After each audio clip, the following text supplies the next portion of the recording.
है आपका हमारे अपने YouTube विद्या गुरु परिवार क्लासेस के अंदर।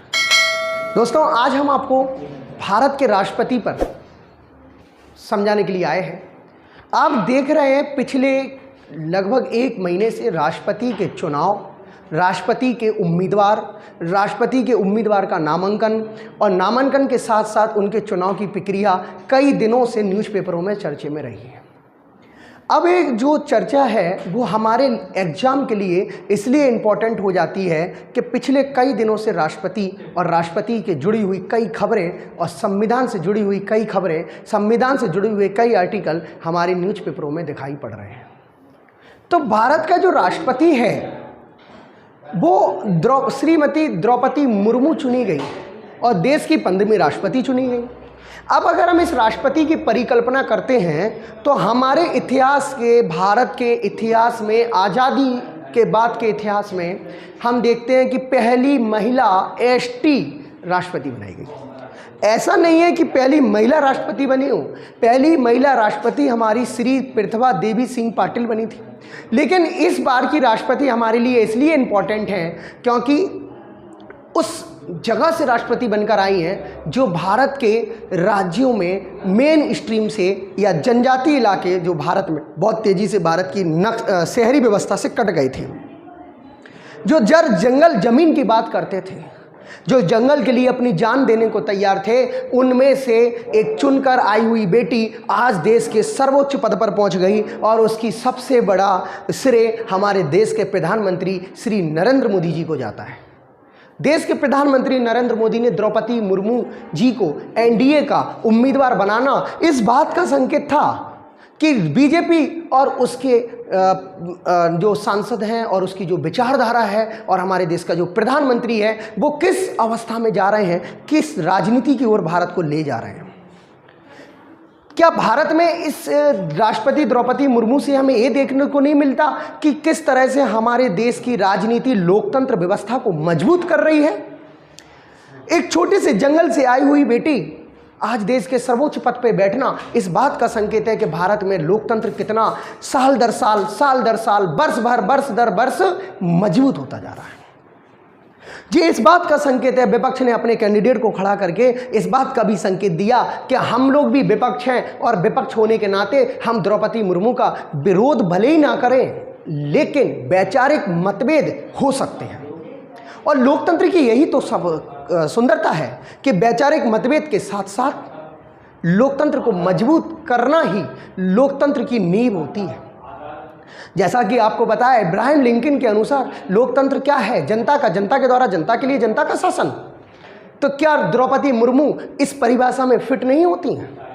अगर हम देखें तो एक छोटे से जंगल से आई हुई एक लड़की जिसके जीवन की इतनी कहानियां हैं कि एक मोटिवेशन खुद एक मोटिवेशन है वो हमारे लिए और इस देश के लिए और इस पूरी पृथ्वी के लिए कि अगर आपके सामने समस्या आए तो आप द्रौपदी मुर्मू जी को देख लीजिए, उनसे बड़ी समस्या हमारे जीवन में नहीं होती है। दोस्तों, हमारे देश की राष्ट्रपति 15वीं राष्ट्रपति द्रौपदी मुर्मू चुनी गई। ये उस बात का भी संकेत है जो जात व्यवस्था पर बात करते थे और जाति व्यवस्था में, वैदिक धर्म सभ्यता में हमारे अन्य जाति के लोगों को हटाते थे। और ये चीज़ आज हमारे देश के राष्ट्रपति ने जब शपथ ली तो इस बात को बताया कि किस तरह से मंत्रोच्चारण के साथ, पूजा पाठ के साथ, हवन और यज्ञ के साथ श्रीमती द्रौपदी मुर्मू जी को राष्ट्रपति भवन तक पहुंचाया गया। ये इस बात का संकेत है, जो उन लोगों के लिए भी संकेत है कि भारत विभिन्न प्रकार की जाति व्यवस्था में, विभिन्न प्रकार के धर्म में, धर्म के आडंबरों में और धर्म के आडंबरों से आई हुई आप लोगों के द्वारा बुराई में, धर्म में बुराई नहीं है दोस्तों, बुराई हमारे और आपके द्वारा उसमें जो लाई गई है उनके लिए भारत में कोई जगह नहीं है। द्रौपदी मुर्मू का राष्ट्रपति चुनना इस बात का भी तो संकेत है कि किस तरह से हमारे देश में एक राष्ट्रपति एक नए राष्ट्रपति को लेने जा रहा है। ये इस बात का संकेत है कि पद की गरिमा और पद को समय रहते हुए व्यक्ति को दूसरे को देना पड़ेगा। कोई भी चीज़ स्थिरता नहीं है, कोई भी चीज़ आपकी अपनी नहीं है।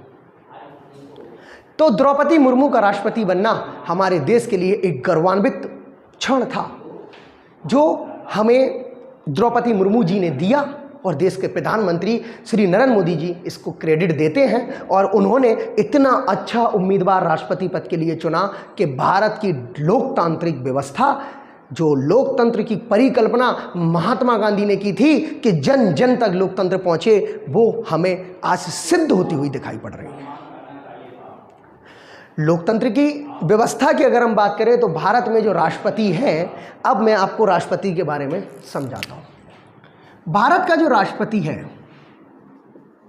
तो इस राष्ट्रपति का अगर हम पद की बात करें तो अमेरिका यानी यूएसए के संविधान से लिया है। देखिए भाई, यूएसए जो लोकतंत्र की बात तो करता है, लेकिन आज 200 सालों के इतिहास में एक भी महिला राष्ट्रपति बना के नहीं दे पाया। हम 70 साल पुराने लोकतंत्र देश हैं और इस 70 साल में हमारे राष्ट्रपति के पद पर महिला भी पहुंची, एसटी महिला भी पहुंची और समाज की उस वर्ग से आई हुई महिला पहुंची जो जंगल में जन्म लेती है और देश के रायसीना हिल्स तक पहुंचती है। द्रौपदी मुर्मू जो हमारे देश की राष्ट्रपति बनी है 15वीं, तो उनका जो पद था वो हमने यूएसए के संविधान से लिया, लेकिन इस पद की जो प्रक्रिया थी बेटा, वो हमने आयरलैंड के संविधान से ली। आयरलैंड के संविधान से लिया। तो हमारा पद यूएसए के संविधान से, लेकिन पद की प्रक्रिया का मतलब होता है निर्वाचन की प्रक्रिया, यानी हमारा कैसा चुनाव होगा, किस तरह से राष्ट्रपति चुना जाएगा, ये हमने कहाँ से लिया है बेटा? आयरलैंड के संविधान से लिया है। तो भारत में जो राष्ट्रपति है, वो भारत के संविधान में जो हमारे श्री वी.आर. अम्बेडकर जी के द्वारा लिया गया, वो भारत के संविधान में आर्टिकल नंबर 52 के तहत लाया गया और संविधान के भाग नंबर 5 में इसको पद को रखा गया। ये भारत की खूबसूरती ही है कि भारत में आर्टिकल 5 संविधान के भाग 5 में आर्टिकल नंबर 52 में राष्ट्रपति के पद का, राष्ट्रपति के काम का, राष्ट्रपति की व्याख्या और आर्टिकल 62 तक की गई है, जिसकी शुरुआत आर्टिकल 52 से लेके 62 तक मानी जाती है। भारत में सर्वोच्च पद राष्ट्रपति का होता है। भारत की अंतर्राष्ट्रीय समझौते राष्ट्रपति के द्वारा होते हैं। भारत में संविधान या जो राष्ट्रपति है वो हमारी संसद का वास्तविक अध्यक्ष भी होता है। हम ये कह सकते हैं सीधे शब्दों में कि इस देश में राष्ट्रपति से ऊंचा कोई पद नहीं है। इस देश में राष्ट्रपति से अगर ऊपर कुछ है तो वो देश का संविधान है, जो डॉक्टर श्री वी.आर. अम्बेडकर जी के द्वारा दिया गया है। और अगर संविधान से ऊपर भी कुछ है तो वो हमारे देश की जनता है, क्योंकि संविधान भी उन्हीं के लिए बना है। अगर वो इसमें चाहें तो संशोधन कर सकते हैं। तो अगर हम व्यक्तिगत पद की बात करें तो राष्ट्रपति से ऊपर कुछ है ही नहीं, लेकिन अगर हम व्यक्तिगत पद के बाद राष्ट्रपति के ऊपर कानून की बात कर ले तो संविधान है। संविधान के ऊपर अगर हम बात कर ले तो इस देश की जनता है, जिसके लिए संविधान बना है, जिसके लिए राष्ट्रपति बना है, जिसके लिए प्रधानमंत्री बना है, जिसके लिए इस देश का पूरा प्रशासन बना है। तो आर्टिकल 52 में भारत की राष्ट्रपति की पद की बात कही गई है। तो आर्टिकल 52 में कहा गया कि भारत में एक राष्ट्रपति होगा, एक राष्ट्रपति होगा। सुबह होगा, शाम होगा, दिन होगा, रात होगा। कुल मिला के हम ये कह सकते हैं कि भारत में राष्ट्रपति का पद कभी भी खाली नहीं हो सकता। किसी भी कंडीशन पर, किसी भी परिस्थिति पर, कोई भी व्यवस्था हो, भारत में राष्ट्रपति का पद खाली नहीं हो सकता। यही कारण है कि राष्ट्रपति की मृत्यु होने के बाद उपराष्ट्रपति स्वतः राष्ट्रपति बन जाता है। यही कारण है कि उपराष्ट्रपति भी अगर अनुपस्थित होता है तो सुप्रीम कोर्ट का चीफ जज राष्ट्रपति बन जाता है। और अगर सुप्रीम कोर्ट का चीफ जज भी अनुपस्थित होता है, जिसका संविधान में ऐसा कोई प्रावधान तो नहीं है, लेकिन हम ये कह सकते हैं कि अगर चीफ जज भी अनुपस्थित होता है तो सुप्रीम कोर्ट के 33 जज जो हैं हमारे पास वर्तमान में, उनमें से जो वरिष्ठ होगा उसे राष्ट्रपति बना दिया जाएगा। ऐसा संविधान में प्रावधान नहीं है, लेकिन फिर भी हम ये कह सकते हैं कि राष्ट्रपति की प्रक्रिया एक न्यायिक प्रक्रिया है। कैसी प्रक्रिया है मेरे दोस्तों? राष्ट्रपति की प्रक्रिया एक न्यायिक प्रक्रिया है और इस प्रक्रिया के तहत भारत के राष्ट्रपति को ये बताया गया कि वो संविधान में सुप्रीम कोर्ट के नियम को, सुप्रीम कोर्ट की सज़ा को माफ़ करने की शक्ति भी उसे दे दी गई। ऐसा क्यों? क्योंकि राष्ट्रपति का पद तो न्यायिक पद है ना, राजनीतिक पद थोड़ी है। आपने देखा कि मैंने ये बिल्कुल नहीं कहा कि राष्ट्रपति अनुपस्थित होगा तो प्रधानमंत्री राष्ट्रपति बन जाएगा, बिल्कुल नहीं कहा मैंने। क्यों नहीं कहा?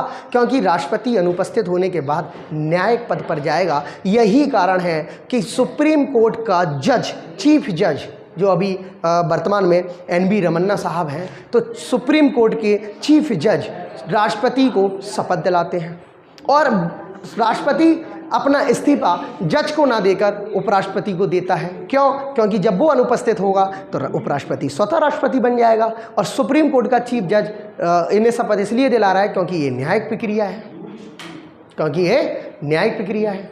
तो दोस्तों, आपको राष्ट्रपति के पद के बारे में समझ में आया होगा, राष्ट्रपति के बारे में आपको अच्छे से लगा होगा। हमारी आगा राष्ट्रपति हम आपको कल की वीडियो में बताएंगे। और ये कैसी लगी आपको वीडियो, दबा के इसको लाइक करिए, सब्सक्राइब करिए, शेयर करिए। और आप हमारे टेलीग्राम चैनल से आप हमसे जुड़ सकते हैं। टेलीग्राम चैनल है विद्या गुरु क्लासेस। और कल की वीडियो देखना ना भूलिएगा कि राष्ट्रपति कैसे हम आपको आसान भाषाओं में कैसे समझा देते हैं और आप ज़िंदगी में राष्ट्रपति को दोबारा पढ़ने की आपको ज़रूरत नहीं पड़ेगी। तो दोस्तों, आप हमारे टेलीग्राम चैनल से जुड़िए, विद्या गुरु क्लासेस। आप हमारे ऐप को डाउनलोड कर सकते हैं, विद्या गुरु क्लासेस। प्ले स्टोर पे जाइए, विद्या गुरु क्लासेस डालिए, हमारा ऐप आपको मिल जाएगा। वहाँ पे आपको फ्री नोट्स, फ्री क्लासेस, सब कुछ फ्री है। वहाँ पे फ्री फ्री फ्री सारी चीज़ें आपको वहाँ मिलेंगी फ्री। और आप हमारी टेलीग्राम चैनल से जुड़ के आप हमसे कांटेक्ट कर सकते हैं। हमारे व्हाट्सअप नंबर पर, हमारे ऐप पर नंबर डला हुआ है, आप उससे सीधे हम पे कांटेक्ट कर सकते हैं। तो नमस्कार दोस्तों, आप इस चैनल को सब्सक्राइब करें, लाइक करें, शेयर करें। कैसा लगी आपको हमारी वीडियो कमेंट बॉक्स में ज़रूर बताएं। सिलेक्शन आपका, जिम्मेदारी हमारी। जय हिंद, जय भारत, जय संविधान, जय भीम।